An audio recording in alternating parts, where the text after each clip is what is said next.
যদি বিনতি করতে হয় তাহলে তারেক রহমানের পায়ে সেজদা করতে হবে।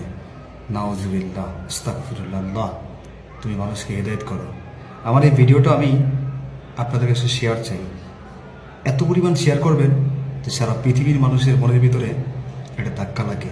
চলুন পুরো ভিডিওটা একটু দেখে আসি। পাবনার চাটমোহরে বিএনপির একটি আনন্দ শোভাযাত্রায় দেওয়া এক নেতার মন্তব্য ঘিরে তৈরি হয়েছে বিতর্ক। বিএনপি করলেই সিজদা করতে হবে তার পায়ে, এমন মন্তব্যে ধর্মপ্রাণ মুসলমানদের মধ্যে তৈরি হয়েছে তীব্র ক্ষোভ। ডক্টর হাসান জাবির তৌহিদ অবশ্যই যারা বিএনপি করে সিজদা করতে হবে তার পায়ে। কি আল্লাহ ব্যতীত অন্য কাউকে সেজদা করবেন? যদি সেজদা না করেন তাহলে প্রতিবাদ জানান। এটা মুসলমানকে অপমান করা হয়েছে, আল্লাহকে অপমান করা হয়েছে, আল্লাহর ধর্মের বিরুদ্ধে শিরক করা হয়েছে। নাউজুবিল্লাহ।